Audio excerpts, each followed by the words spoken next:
ঠিকঠাক করে খান, লংজিভিটি আছে ইনশাআল্লাহ। হাঁসের মতো না খাওয়াটাই ভালো। পরের পেয়েছি বলে হাঁসের মতো খাবো এমনটা না খাওয়াটাই ভালো। গোলমাল হতে পারে। যুবক ছেলে বাপের সব রেশানি দিচ্ছে, হাই রে হাই। 6 মাস বাপের সঙ্গে কথা ছিল নি, আর সেই বাপের সব রেশানি এত বড় করে দিচ্ছে, সারা এলাকার লোক, সারা গ্রামের লোককে দেখিয়ে দিচ্ছে বাপকে কত ভালোবাসছিল। অথচ বাপের সঙ্গে 6 মাস কথা নেই। কি বিরিয়ানি, আরে বাপ রে বাপ, গরু বাবুর্চিখানায় পায়ের উপরে পা দিয়ে সাদা সিগারেটের টান দিচ্ছে, দিয়ে বাবুর্চিকে বলছে গরুটা কেমন হয়েছে বলো। যাবার সময় স্যান্টো গেঞ্জি পরে ঘুরে বেড়াচ্ছে, আর বুড়ো লোকগুলো, মুরব্বী লোকগুলো খেয়ে যাচ্ছে, চাচা খাওয়া দাওয়া ঠিক আছে তো? না বাবু, তোর মন আছে, আল্লাহ তো ধনও দিয়েছে, মনও আছে। ও তো মনে মনে ভাবছে যে আমি তো বাপের সঙ্গে 6 মাস কথা বলিনি, যদি একবার খাইয়ে দিয়ে গ্রাম মেকআপ হয়ে যায় তো অসুবিধা কি আছে? এতে একবার খাওয়াবো, জনমের মতো, জীবনের মতো খাওয়ানো একবার, আর কোনোদিন খাওয়াতে হবে না। যে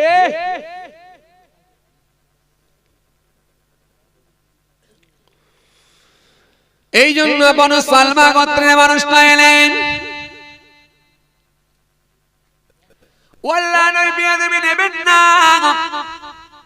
ওয়াল্লাহ নবী বিয়াদবি নেবেন না হুজুর। হুজুর একটুখানি বলুন বলুন বলুন বলুন হুজুর, মানুষ যখন মারা যায় সমস্যা হচ্ছে না কিছু? ও আচ্ছা আচ্ছা আচ্ছা, পরীক্ষা চলছে তো? হ্যাঁ হ্যাঁ ঠিকই। মাইক বন্ধ করে দেন না, বাইরে আউটপুট বন্ধ করুন। বন্ধ গেছে তো? ঠিক আছে ঠিক আছে ঠিক আছে, সত্যি তো, ঠিকই তো। না না ঠিক আছে, মাধ্যমিক পরীক্ষা চলছে। না না মাধ্যমিক পরীক্ষা চলছে, আমার তো খেয়াল ছিল না, নাহলে তো আমি প্রথমেই বলে দিতাম। না না ঠিক আছে ঠিক আছে ঠিক আছে, আমরা সিস্টেম মেনটেন করব, অবশ্যই মেনটেন করব। আমরা নিয়ম মেনটেন করার লোক, কত গোলমাল না থাকে।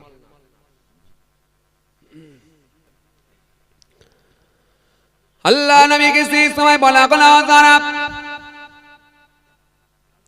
ওয়াল্লাহ নবী বিয়াদবি নেবেন না, মানুষ যখন মারা যায়, মারা যাওয়ার পরে করণীয় কাজগুলো কি একটু একটু করে বলেন হুজুর। আল্লাহ নবী সেই সময় বললেন, মা বাপ যখন মারা যাবে, পিতা মাতা যখন মারা যাবে, এই ছেলে শুনে রাখো, তোমার উপরে 5টা কাজ বর্তাবে। মরে যাওয়ার পরে শুধু বিরিয়ানি দিয়ে ছেড়ে দিলি কিন্তু শেষ নয়। মারা যাওয়ার পরে অন্তত 5টা কাজ আদায় করতে হবে। 5টা কাজ তোমাকে করতে হবে, 5টা কাজ তোমার উপরে পড়তাবে। আল্লাহ নবীকে জিজ্ঞাসা করলেন, ইয়া রাসূলুল্লাহ ওয়া ইয়া হাবিবাল্লাহ, হুজুর হুজুর বিয়াদবি নেবেন না হুজুর? হুজুর যদি একটু আপনি বলে দিতেন হুজুর, আমি বড় খুশি হতাম, আমি বড় উপকৃত হতাম। আল্লাহ নবী সুন্দর করে বললেন, 1 নাম্বার হলো, নাম্বার 1 হলো তোমার ওই পিতা মাতার জন্য আল্লাহ দরবারে থেকে বেশি বেশি বেশি করে দোয়া করতে থাকবে। দোয়া করবে, আল্লাহর দরবারে কেঁদে কেঁদে দোয়া করবে। হাদিসে এসেছে, নবী বলেছেন, মান যারা কবরা আবাই ওয়াহদিহি ফি কুল্লি জুমআতিন গুফিরা লাহু ওয়া কুতিবা বাররাহ। যে নেক ছেলেটা জুমার দিনে বাপের অথবা মায়ের কবরের ধারে গিয়ে অথবা উভয়ের কবরের ধারে চোখের পানি ছেড়ে আল্লাহর দরবারে কেঁদে কেঁদে বলে, আল্লাহ রব্বিরহামহুমা কামা রব্বায়ানি সগীরা, আল্লাহ আমার ওই পিতামাতার উপরে আপনি দয়া করুন, রহম করুন। শিশুকালে তারা যেরকম ঠিক আমাদের উপরে দয়া করেছিল, রহম করেছিল, আল্লাহ ওই পিতামাতার উপরে দয়া করুন, রহম করুন। যখন দোয়া চাইতে থাকবে, আল্লাহ পাক ভালোবেসে কবুল করে নিয়ে ওর মা বাপের কবরে আল্লাহ সওয়াবটা পৌঁছে দিয়ে থাকে। আর ওই ছেলেটাকে আল্লাহ ভালোবেসে কবুল করে নিয়ে নেক বান্দাদের মধ্যে শামিল করে নেয়। কত সৌভাগ্য! এজন্য নবী বললেন জুমার দিনে চলে যাও, চোখের পানি ফেরে কেঁদে কেঁদে কেঁদে কেঁদে আল্লাহর দরবারে তাদের জন্য একটু দোয়া করতে থাকো। কাঁদো, বলো আল্লাহর দরবারে, এটা তোমার হক, এটা হকের উপরই থাকবে, এটা তোমার একটা হক।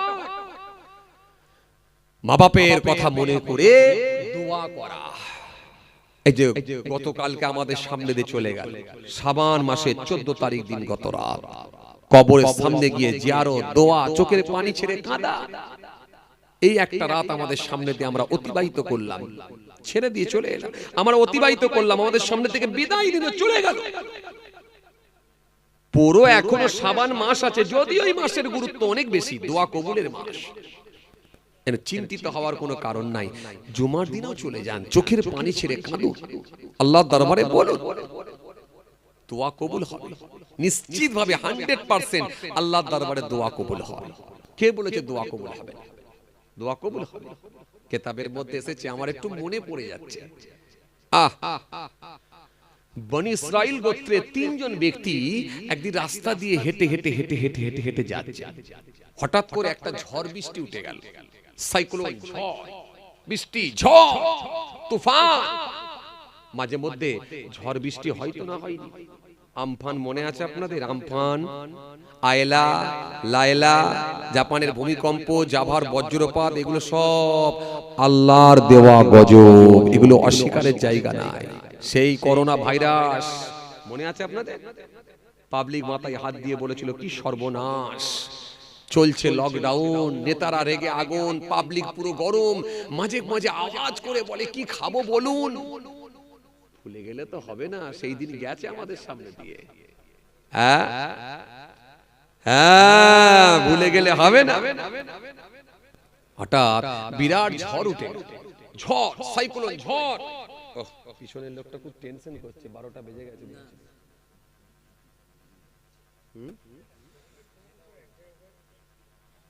দোয়া করে দেবো,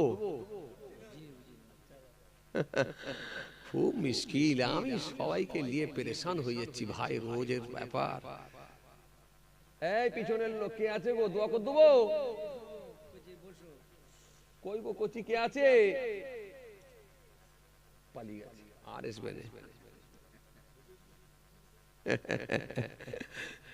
যাক,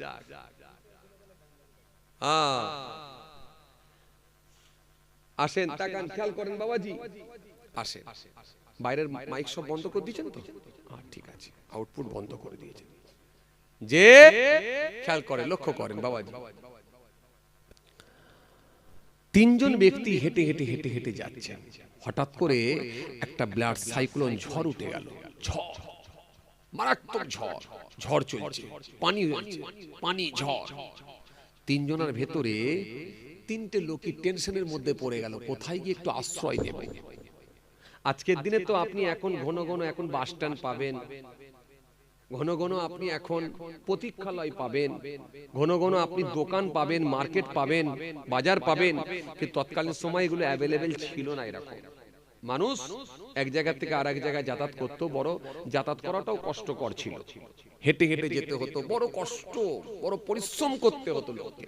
এরকম ভালো ভালো উন্নত মানের গাড়ি টাড়ি ছিল না, মোটরসাইকেল ছিল না, 4 চাকা ছিল না, এরকম হাই ফাই গাড়িগুলো ছিল না, স্করপিও ছিল না, ইনোভা ছিল না, এরকম উন্নত মানের গাড়ি টাড়িগুলো ছিল না। মানুষকে যাতায়াত করতে হতো এক জায়গা থেকে আরেক জায়গা, বড় কষ্টকর, বড় কষ্ট করে এক জায়গা থেকে আরেক জায়গায় লোককে হেঁটে হেঁটে যেতে হতো। কোথাও আবার দেখা যাচ্ছে সেই উটের ওপরে, গাধার ওপরে সওয়ার হয়ে যেতে হতো, বড় কষ্টকর ছিল এগুলো, যাতায়াত করাটা বড় তাদের কাছে কষ্টকর ছিল। 3 জন ব্যক্তি হেঁটে হেঁটে হেঁটে হেঁটে যাচ্ছেন, বিরাট ঝড় উঠে গেল, ঝড়, প্রচন্ড ঝড় আর পানি, বৃষ্টি, কোথায় গিয়ে একটু আশ্রয় নেব চিন্তিত হয়ে পড়লেন। হে তরুণিয়া, নওজওয়ান যুবকেরা, হে আমার মুরব্বিয়ানেরা, বাবারা শুনে কে দিকে, বাবারা জেনে কে দিকে, কিতাবের মধ্যে পাওয়া যায় 3 জন তাকিয়ে দেখতে পেলেন বিরাট বড় একটা পাহাড় দেখা যাচ্ছে, আর পাহাড়ের নিচে একটা গুহা দেখা যায়। 3 জনা মনে মনে ঠিক করলেন চলো চলো ওই গুহার ভেতরে গিয়ে আমরা আশ্রয় নেব। পানিটা যখন ছেড়ে যাবে, পানিটা যখন বন্ধ হবে, তখন আমরা আবার ফের হাঁটা শুরু করে দেব। এই কথা মনে করে তিনজনা মিলে ওই গুহার মধ্যে গিয়ে আশ্রয় নিয়েছেন, গুহার মধ্যে গিয়ে বসে গেছেন। হঠাৎ করে দেখা যায় আল্লাহর কুদরতি ক্ষমতা, উপর থেকে একটা বড় মাপের পাথর হঠাৎ করে দেখা যায় গড়িয়ে গড়িয়ে গড়িয়েছে, এমন ভাবে জমির উপর দিয়ে গড়িয়ে গড়িয়েছে ওই গুহার মুখটা এসে বসে গেল এবং গুহার মুখটাতে এসে সেটে গেল, যেন মনে হচ্ছে দরজা খানা বন্ধ করে দেয়া হলো, ঠিক গেট লাগানোর মতো ওই লাগিয়ে দেয়া হলো, ভেতরটা পুরোপুরি অন্ধকার হয়ে গেল। আর তিনজনা মনে মনে ভাবলেন আমাদের জ্যান্ত কবর হয়ে গেল। অন্ধকার, একটা পাথর এসে গড়িয়ে গড়িয়ে এসে উপর থেকে এমন ভাবে গুহার মুখটা এসে জ্যাম করে দিল, বন্ধ করে দিল, ভেতরটা পুরো অন্ধকার, যেন মনে হচ্ছে জ্যান্ত কবর হয়ে গেল। তিনজনাই বুঝতে পারলেন আর বেরোনোর কোনো উপায় নাই, শেষ। এত বিশাল বড় পাথর ঠিলে সরানোর মতো ক্ষমতা নাই তিনজনের, দরজা বন্ধ হয়ে গেল। মানুষ যখন বিপদে পড়ে আল্লাহর দরবারে কান্নাটাও বেড়ে যায়, আর আল্লাহর দরবারে স্মরণও বেড়ে যায়। বিপদে পড়লে মানুষ আল্লাহকে স্মরণ করে বেশি, মানুষ যখন সুখে থাকে আল্লাহকে ভুলে যায় বেশি, আর বিপদে যখন পড়ে বান্দা স্মরণ করে বেশি। যখন ঠিক আয়লা হয়েছিল মানুষগুলো বড় চিন্তিত হয়ে পড়েছিল, শুরু হয়েছে আয়লা, পারলে এবারে সামলা দিলেন আমার আল্লাহ, লাইলা পারলে তোরা সামলা দিলেন আমার আল্লাহ, আমফান করে দিলেন খান খান দিলেন আমার আল্লাহ, বুলবুল বড্ড বেড়ে গেছিস, করছিস বড় চুলবুল, হ্যাঁ দিচ্ছি এবারে তোদেরকে বুলবুল। মনে আছে না, ভুলে গেলেন সব। দিলেন আমার আল্লাহ করোনা ভাইরাস, কি সর্বনাশ, চলছে লকডাউন, নেতারাও রেগে আগুন, পাবলিকও পুরো গরম, মাঝে মাঝে আওয়াজ করে বলে কি খাবো বলুন, হাইরে হাইরে মনে পড়ে যায় চাচা এক কাপ চা খেতে যায়, চার খাওয়া খাই না বরং পুলিশের ডান্ডা খেয়ে বাড়ি আসে ভাই। ভুলে গেলে তো চলবে না, সেই চিত্র কি মনে পড়ছে, কথা বলো ঠিক কি না? ভুলে গেলে হাইরে হাই মাস্ক, ওরে সর্বনাশ, মাস্ক আর ধুতে ইচ্ছা করে না, একটা মাস্ক নিয়ে চালের উপরে তুলে রেখে দিয়েছে, কথা বলে না। বড় ছেলে একেবারে মুখে মাস্ক দিয়ে যাচ্ছে কোথায়, বাজারে মাছ কিনতে, ওই মাস্ক নিয়ে এসে রেখে দিয়েছে। চাচা আবার ওই মাস্ক মুখে দিয়ে একবার যাচ্ছে মাঠের দিকে, আবার ওই মাস্ক নিয়ে এসে ঘরে রেখে দিয়েছে, আবার দেখা যাচ্ছে নিজের স্ত্রী মুখে মাস্ক দিয়ে যাচ্ছে একবার মুদিখানার দিকে, আবার ওই মাস্ক রেখে দিয়েছে, আবার দেখা যাচ্ছে ঘরের দাদি সেও মুখে মাস্ক দিয়ে সে যাচ্ছে ওষুধের দোকানে।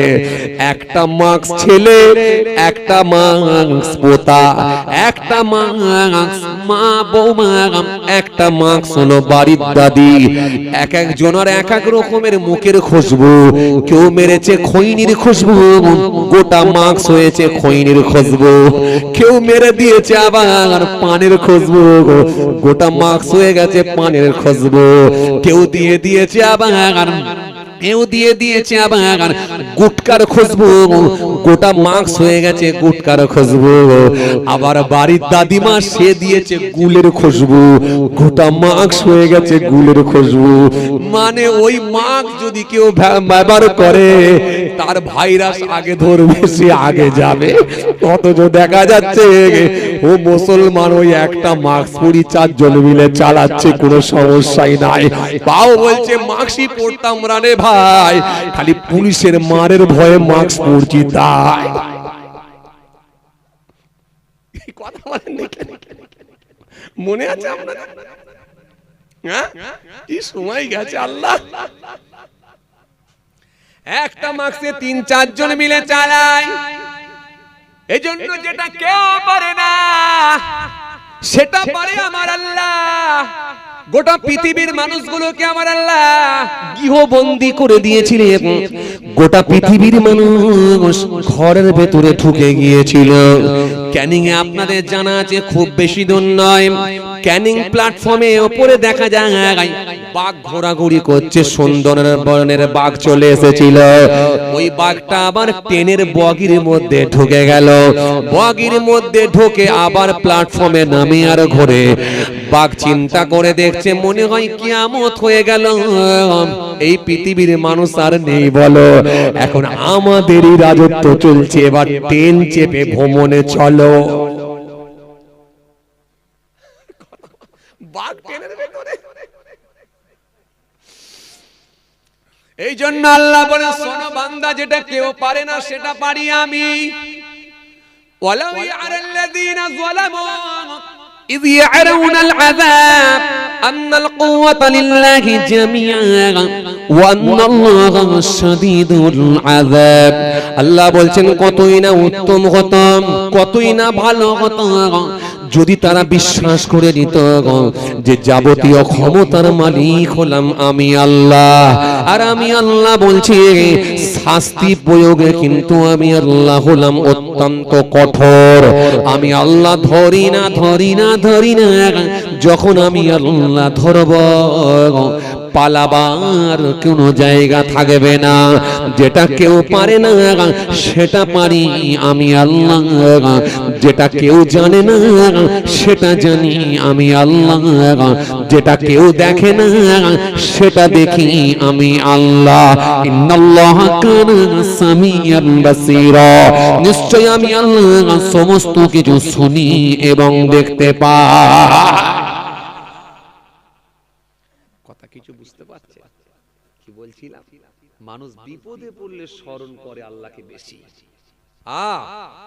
কিতাবের মধ্যে এসেছে হযরতে জিবরাইল ফেরেশতা বলছে, আল্লাহ এক আপনার বান্দা অমুক বান্দাটা আজ 32 বছর হয়ে গেল, একবারও আপনাকে আল্লাহ বলে ডাকলো না। কে বলছে? জিবরাইল আলাইহিস সালাম। জিবরাইল ফেরেশতা আফসোস করে বলছে, আল্লাহ একবারও আপনাকে আল্লাহ বলে ডাকলো না। আফসোস। আমার আল্লাহ সেই সময় বলেন, শোনো জিবরাইল, ও আমাকে আল্লাহ বলে ডাকে না, এর পিছনে অনেক কারণ আছে। ও আমাকে আল্লাহ বলে ডাকবে কেন? আমি আল্লাহ ওকে নিয়ামত দিয়ে ভরিয়ে রেখেছি, আর আমি আল্লাহ ওকে রহমতের মধ্যে ভরিয়ে রেখে দিয়েছি। রহমতে আম যেটা সবার জন্য দিয়েছি, ওর থেকে কিন্তু আমি আল্লাহ উঠিয়ে নিই না।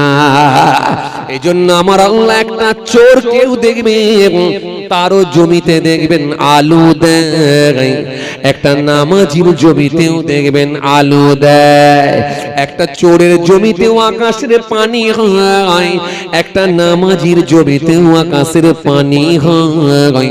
রহমতে আমটা আমার আল্লাহ কারোর কাছ থেকে ছিনিয়ে নেন না, বাট আমি ধরি না ধরবো কিন্তু ছাড়বো না।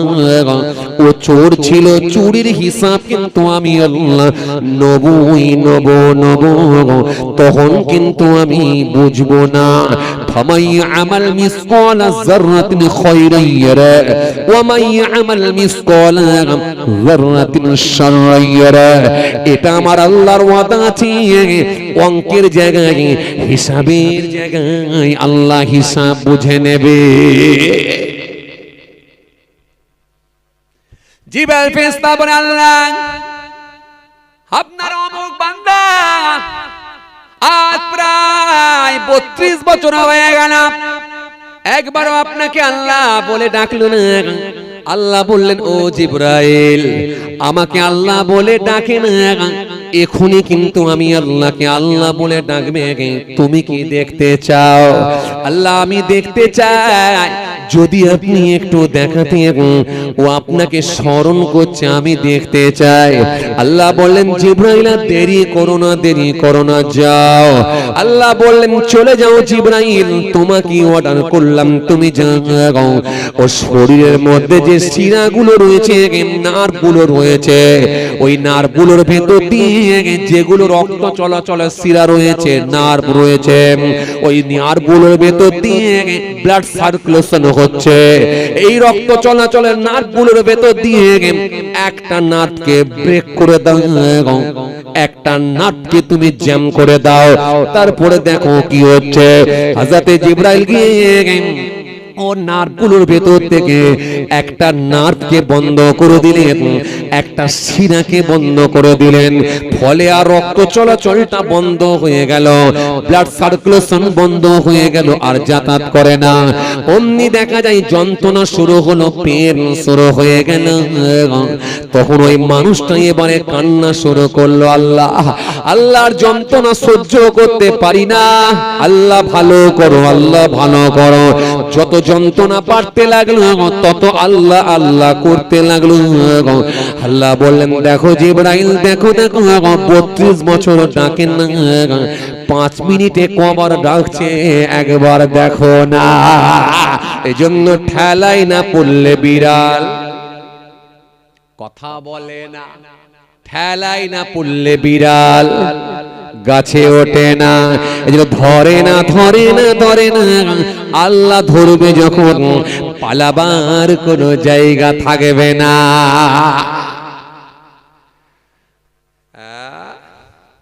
কি গো বাবাজি কষ্ট হয়ে যাচ্ছে আপনাদের জোরে বলেন সর্বনাশ বলেন না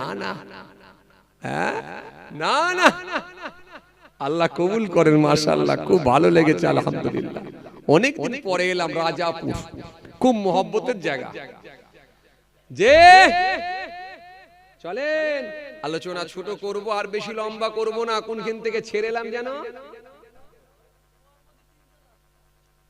কুয়ার মধ্যে তিনজন না কুয়া তো ডুবে যাবে গো কুয়ায় পানি থাকে ও গুহার মধ্যে আছে গুহার মধ্যে তিনজন তো ভাই আবার কুয়া বলে দিচ্ছে যে কি বিপদে পড়েছি আল্লাহ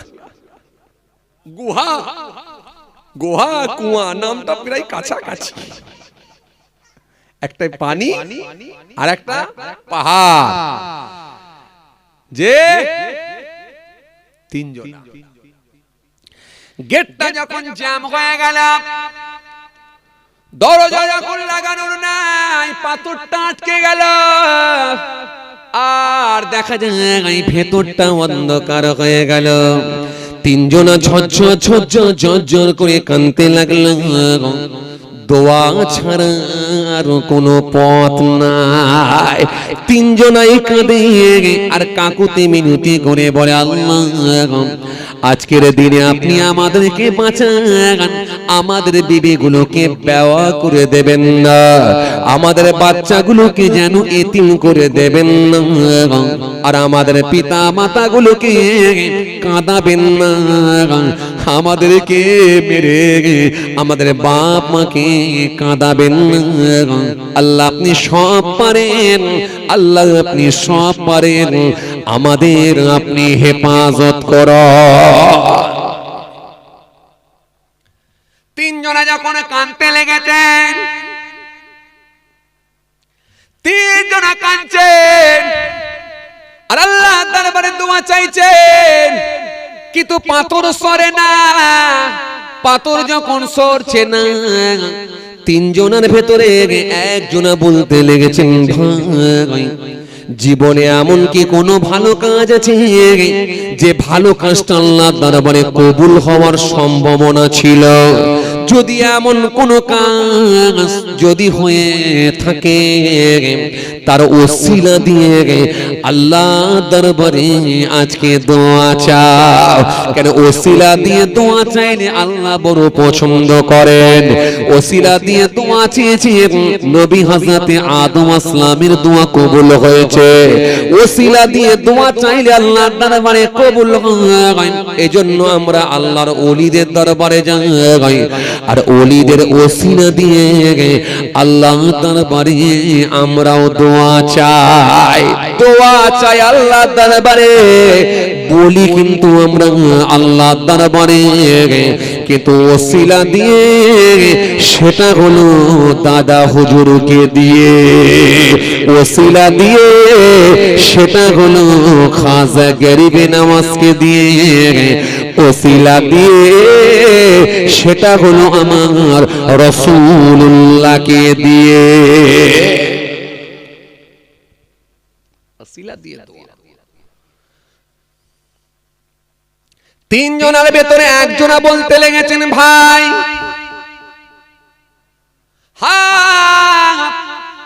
আমার একটা ভালো কাজ আছে, এই কাজটা আল্লাহর দরবারে কবুল হয়েছে কি হয় না এটা আমার জানা নাই, তবে আমার কাছে মনে হয়েছে এটা হতে পারে আল্লাহ দরবারে কবুল। হায় কাজটা কিন্তু ভালো কাজ, ভালো কাজ এটা আমার মনে হয়েছে। পাশাপাশি আরো দুইজন যুবক বলতে লেগেছেন, ভাই কি কাজ সেটা মনে করো আর ওসিলা দিয়ে দোয়া চাও। তখন ওই যুবকটি আল্লাহর দরবারে বলতে লেগেছে, ও আমার মালিক, আপনি তো সবই জানেন, সবই জানেন, সবই জানেন। আল্লাহ, আমি জঙ্গলের ভেতরে প্রত্যেক দিন আমি গরু আর মহিষ গুলোকে, ভেড়াগুলোকে, ছাগলগুলোকে চড়াতে যেতাম। প্রত্যেক দিন আমি জঙ্গলের ভেতরে যেতাম। প্রত্যেক দিনের নাই একদিন আমিও গিয়েছিলাম। হঠাৎ করে ওই জঙ্গলের ভেতরে ছাগল গরুগুলোকে চড়াতে চড়াতে চড়াতে চড়াতে জঙ্গলের এমন গভীর জায়গায় পৌঁছে গেলাম, যেখানে যাওয়ার পরে ওই জায়গাটা হয়ে গেল গভীর জঙ্গল। আমি অনেকটা দূরে চলে গিয়েছিলাম ছাগল গরুগুলোকে খাওয়াতে খাওয়াতে। আর যখন ফিরেছিলাম তখন একটু রাত হয়ে গিয়েছিল। প্রত্যেক দিন আমি সন্ধ্যার সময় ফিরি, সেই দিনে কিন্তু আমার অনেকটাই রাত হয়ে গিয়েছিল। রাতের অন্ধকারে যখন ফিরে এলাম, ফিরে এসে দেখলাম আমার আব্বা মা বিছানায় ঘুমিয়ে গেছেন। আব্বাজিও ঘুমিয়েছেন, আম্মা জানো ঘুমিয়ে গেছেন। আমার ওই ছোট ছোট সন্তানগুলো কাকুতি মিনতি করে বলেছিল, আব্বা বড় ক্ষুধা লেগেছে, বড় খিদে লেগেছে, ক্ষুধার যন্ত্রণা সহ্য করতে পারি না, আব্বা কিছুটা খাবার দাও, খাবার দাও। আমি প্রত্যেক দিন সন্ধ্যার সময় বাড়ি ফিরতাম, ওই ছাগল আর গরুর মহিষগুলো দুধ দহন করতাম। ওই দুধ দহন করে নিয়ে সর্বপ্রথম আমার পিতা মাতাকে খাওয়াতাম, তারপরে আমি আমার বাচ্চাগুলোকে, বাড়ির আমার বাচ্চাগুলোকে, পরিবারকে খেতে দিতাম, বাচ্চাদের খেতে দিতাম। কিন্তু সেই দিনটা একটু রাত হয়ে যাবার কারণে আমার আব্বা মা ঘুমিয়ে গিয়েছিল। আমি সেই সময় কঠিন পরীক্ষার সম্মুখীন হয়েছিলাম। বাচ্চাগুলো কাকুতি মিনতি করে বলেছিল, আব্বা খেতে দাও, ক্ষুধার যন্ত্রণা সহ্য করতে পারছি না। আমি চিন্তা করে দেখলাম প্রত্যেক দিন পিতা মাতাকে আগে খাওয়াই, বাচ্চাদেরকে, বাড়ির লোকেদেরকে পরে খাবার দিই। আর আজকে যদি আমি আমার বাচ্চাদেরকে আগে খাবার দিই আর আব্বা মাকে যদি পরে দিই, এটা সিস্টেম আলাদা হয়ে যাবে, সিস্টেম বহির্ভূত হবে, রুডিংটা আমার আলাদা হবে। মনে মনে ভাবলাম, না না না, আগে আমার পিতা মাতাকে খাওয়াবো, আমার আব্বা মাকে খাওয়াবো মনে করে বাপ মাকে আমি তুলবো বলে প্রস্তুতি নিলাম, আবার চিন্তা করে দেখলাম অল্প সময় আগে যদি ঘুমিয়ে থাকে, এই সময় তাদেরকে যদি ঘুমটা ভাঙিয়ে দিই তাদের জন্য বড় কষ্টকর হয়ে যাবে। চিন্তা করলাম কঠিন পরীক্ষার সম্মুখীন হলাম, ঘুম থেকে তুলবো না খাবার নিয়ে দাঁড়িয়ে থাকবো, নাকি না আমার সন্তানদেরকে আগে দেব। চিন্তা করে আমি সিদ্ধান্ত নিলাম সন্তানদেরকে আগে খাবার দিয়ে সিস্টেম আমি ভঙ্গ করতে চাই না, আগে আমার পিতা মাতাকে খাওয়াবো, আর ঘুম থেকে তুলে পিতা মাতাকেও আমি কষ্ট দিতে চাই না। আমি আমার মা বাপের মাথার কাছে ওই দুধের পাত্র নিয়ে দাঁড়িয়ে রইলাম, আর একবার আমি বাচ্চাদের কাছে গিয়ে চাবড়ে চাবড়ে ঘুম পড়িয়ে দিলাম।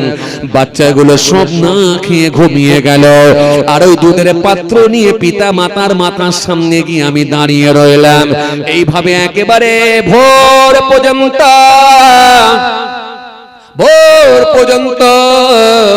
এইভাবে আমি দাঁড়িয়ে রইলাম।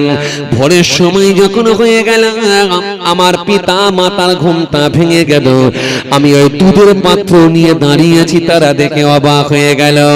আমি বললাম পরিবারের কাউকে খেতে দিই না মা, আমি বললাম পরিবারের কাউকে খেতে দিই না আব্বা, সর্বপ্রথম তোমাদেরকে খাওয়াবো বলে দাঁড়িয়ে আছি। আমার মা বাপের মনটা বড় খুশি হয়ে গেলাম। মা আমার হাত তুলে আল্লাহ দরবারে কি যেন দোয়া করলো, ও আমার আল্লাহ সেই দিনে তো আমি ইচ্ছা করলে আমার সন্তানদেরকে আগে খাবার দিতে পারতাম, কিন্তু না না, আমি আমার পিতা মাতাকে আগে দিয়েছিলাম।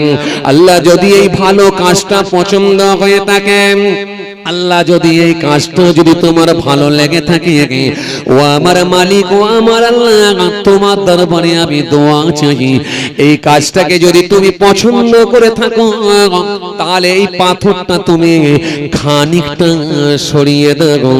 বলার সঙ্গে সঙ্গে আল্লাহ দরবারে কবুল হয়ে গেল। মুহূর্তের মধ্যে দেখা যায় ওই পাথরটা খানিকটা সরে চলে এলো, আর সূর্যের লাইট বাতাসটা ভেতরে প্রবেশ করতে লাগলো। বিশ্বাস জন্মালো, তাদের মধ্যে একটা আস্থা তৈরি হলো যে হ্যাঁ, তার মানে দোয়া কবুল হচ্ছে, দোয়া কবুল হচ্ছে। আশ্বাস জন্মালো, বিশ্বাস জন্মালো, বিশ্বাসের জায়গায় বেড়ে গেল, দোয়া কবুল হচ্ছে। তার মানে চিন্তা করার কারণ, পাশের লোকটিকে বলল, ভাই জীবনে যদি কোনো ভালো কাজ করে থাকো একটা দোয়া চাও, সেটা মনে করে ওসিলা দিয়ে দোয়া চাও, আল্লাহর দরবারে কবুল হবে। ওসিলা দিয়ে দোয়া চাও।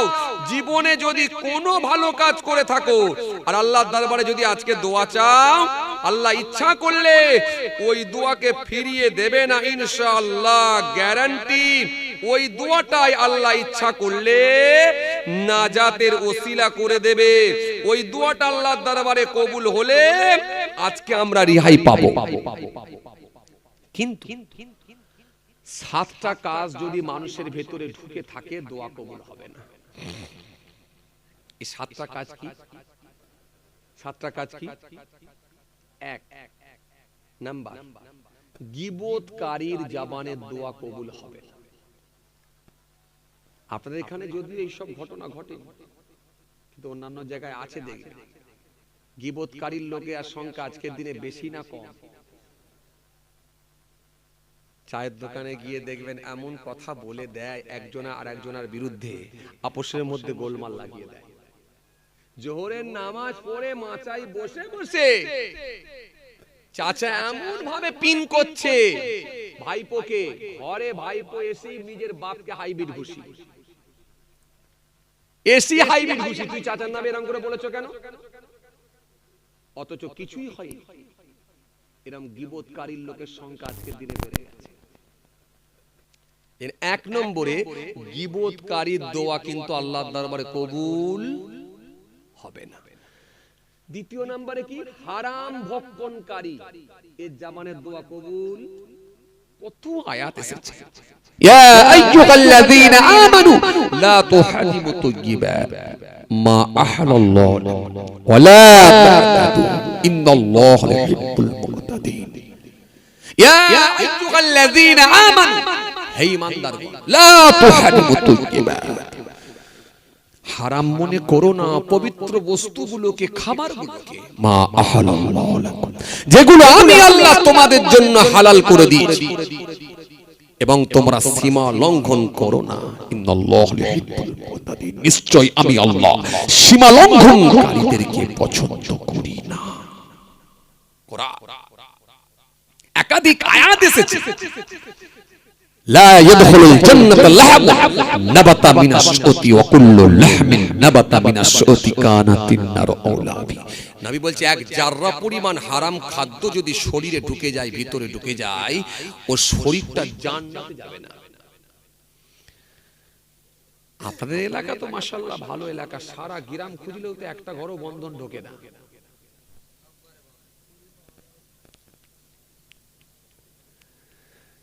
এলাকা তো নাম করা এলাকা রে বাবা, সারা গ্রাম খুঁজলে মনে হয় একটাও বন্ধন। আল্লাহু আকবার। হ্যাঁ, মহিলা সমিতি, এই এলাকায় তো লটারির দোকান নেই বললেই চলে। হাইরে সর্বনাশ, হাইরে সর্বনাশ, খুব চাপ, খুব চাপ। আবার এ নিয়ে বলতে গেলে আবার ফদ্দ বেড়ে যাবে। যাক, আর কষ্ট আপনাদেরকে দেবো না, ছেড়ে দিচ্ছি। আল্লাহ নিয়ে এলে আবার আলোচনা হবে ইনশাআল্লাহ। আমার জন্য দোয়া করবেন, কারণ এই সাতটা যদি বলতে লাগে একটা একটা করে আবার সময় লেগে যাবে। আবার ওখানে পুরো পাথরটা খোলা হলো না, ওইভাবে খানিকটা খুলে রয়ে গেল, সেটা বাকিটা বলতে গেলে আবার সময় লেগে যাবে। যাক, ছেড়ে দিচ্ছি। আর আলোচনাটা কোনখান থেকে শুরু করেছিলাম? হ্যাঁ, মৃত্যুর পরেও 5টা হক তোমার উপরে বর্তাবে। মনে আছে আপনাদের? 1 নম্বরে কি? দোয়া করবে তাদের জন্য। এটা বলতে বলতে আমি এতদূর চলেছিলাম, দোয়ার কথা বলতে বলতে চলে এসেছিলাম। 1 নম্বরে দোয়া, মনে আছে আপনাদের? 2 নম্বরে তাদের জন্য বেশি বেশি করে ইস্তেগফার করা, এটা বেশি বেশি করে করবে। 3 নম্বরে কি? তারা যদি কোনো ঋণ করে থাকে, ঋণগুলোকে পরিশোধ করে দেওয়া। মনে আছে? ঋণ পরিশোধ করে দেওয়া। এখনো কিছু লোক আছে ঋণ পরিশোধ করবে বলে, করুক আর নাই করুক, বলে তো, কথা বলে না, বলে তো। আমার আব্বা জান, আমার দাদু জান, আমার নানা জান, যদি আপনাদের কারো মনে কোনো দুঃখ ব্যথা কষ্ট দিয়ে থাকে, আল্লাহর রাস্তায় মাফ করবেন। আর যদি কিছু ঋণ টিন করে থাকে আমাকে বলবেন, আমি দিয়ে দেবো। মুদিখানা দোকানদার 3 কাতার দূরে দাঁড়িয়ে আছে, আর মাথাটা চুলকে চিন্তা করছে, ওর আব্বা বেঁচে ছিল, 7 বছর হয়ে গেল, আমার 3,500 টাকা দিলনি, আর এ বেটাকে বললে ই আবার দেবে, এটা কখনো আশাও করিনি। তো রক্তর গোলমাল রে বাবা, বললি দেবে? এ কাজে যখন এখনো বলছে শুধুমাত্র ফর্মালিটি মেনটেনটা করার জন্য, নিয়ম মেনটেন করার জন্য বলছে, এখন যদি ওকে যে বলি 3,500 টাকা তোর বাপের সঙ্গে পাবো, বলে কি প্রমাণ আছে? দেবে? কখনো দেবে না। চিন্তা করে দেখছে, আর বলেও লাভ হবে না, আর এই খামাখাই বকছে। বকা মানে 10 মিনিট লেট করা। তাড়াতাড়ি কবরস্থানে নিয়ে যা, তোর বাপকে ঢোকা, অন্তত মাঠটা তাড়াতাড়ি চালু হোক। কথা বলে ফেরেশতার মাঠটা অন্তত তাড়াতাড়ি শুরু হোক, কেন 10 মিনিট আর সহ্য হচ্ছে না। ওই দোকানদার চিন্তা করছে যত তাড়াতাড়ি ঢুকাবি তত তাড়াতাড়ি মাঠ চালু হবে। এমন কাজ না করাই ভালো। লোক বলবে মার খা তাড়াতাড়ি, এটা না বলে বাপ, লোক যেন আফসোস করে সেই রকম করে যেতে হবে। মরে যাবার পরে লোক যেন আফসোস করে, হ্যাঁ বাবু একটা লোক ছিল গো, খুব ভালো লোক ছিল, খুব ভদ্র লোক ছিল, খুব শান্ত মেজাজের ছিল, খুব মার্জিত ভাষায় কথা বলতো, মিষ্টি সুরে কথা বলতো, হাসি মুখে কথা বলতো, সে কথা বললে মনটা গলে যেত। এইভাবে যেন বলে, আর না হলে বলবে যাকে বাবা মরে গেছে ভালো হয়েছে, তাহলে কবলের খুব খারাপই আছে। যে মরণ হয় 2 ধরনের, একটা ভালো মৃত্যু আর একটা হলো খারাপ মৃত্যু। ভালো মৃত্যুর লক্ষণ কটা জানেন আপনারা? এই ভালো মৃত্যু কোনোদিন দেখেছেন আপনারা? ভালো মৃত্যু দেখেছেন? দেখেননি। খারাপ মৃত্যু দেখেছেন? কোনগুলো বলেন দেখি? খারাপ মৃত্যু কোনগুলো?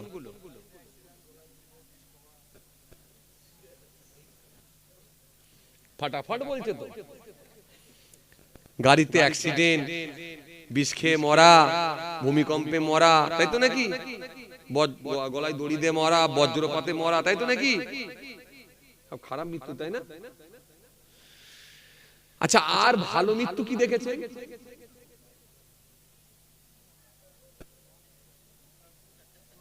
ওইগুলো না হলে আপনি খারাপ বলি ধরে নিয়েছেন। বজ্রপাতে মরেছে, অ্যাক্সিডেন্টে মরেছে, বিষ খেয়ে মরেছে, পানিতে ডুবে মরেছে, নাহলে আপনি নাহলে মনে করেন আপনার লিস্টে নাহলে খারাপই মনে করেছেন। এখন ভালো তাহলে কোনগুলো? একটা দুটো? ও আর নতুন কিছু মত দেখেন, মানে ওই দেখেছে। কি বিপদ বলেন দেখি। ভালো মৃত্যুর 15টা খালি আলামত পেয়েছি। নবী হাদিসে দিয়েছেন 15 ধরনের মৃত্যু, নিশ্চিত ভাবে এগুলো ভালো মৃত্যু। হাদিসে এসেছে 15টা মৃত্যু আল্লাহর কাছে ভালো মৃত্যু বলে গ্রান্টেড হবে, গণ্য হবে। 15 ধরনের মৃত্যু। স্বাভাবিক মৃত্যু তো আমরা অনেক দেখি, তাই না? অ্যাক্সিডেন্টে মওত, হসপিটালে রোগে আক্রান্ত হয়ে গিয়ে মৃত্যু, ক্যান্সারে মওত, টিউমারে মওত, অ্যাক্সিডেন্টে মওত, বিষ খেয়ে মরা, আগুনে পুড়ে মরা, ছাদ চাপা পড়ে মরা, পানিতে ডুবে মরা, ক্যান্সারে মরা, বজ্রপাতে মরা, ভূমিকম্পে মরা। এই মৃত্যু তো অনেক মৃত্যু, কিন্তু এই মৃত্যুর ভেতরে ভালো মৃত্যুর মোট 15টা আলামত আছে। এক নম্বরে কি জানেন? মান কানা আখিরু কালামিহি লা ইলাহা ইল্লাল্লাহ দাখালাল জান্নাহ। হাদিসে এসেছে 15টা। খাতা লিখছেন? বাহ, যাক, আবার বলতে গেলে আবার দেরি হয়ে যাবে। যাক, আল্লাহ নিয়ে এলে ফের কোনদিন ইনশাআল্লাহ হবে। এখন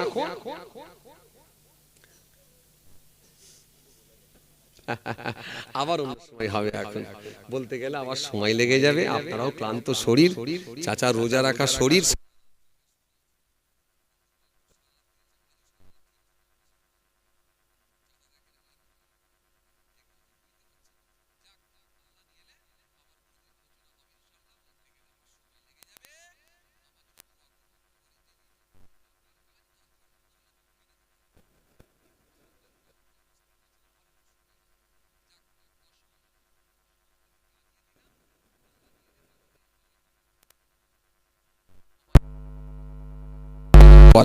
আল্লাহ কবুল করেন। না 10 মিনিট হবে? হ্যাঁ, সর্বনাশ। ভালোই তো জোশ আসে গো। ভাঙড়ের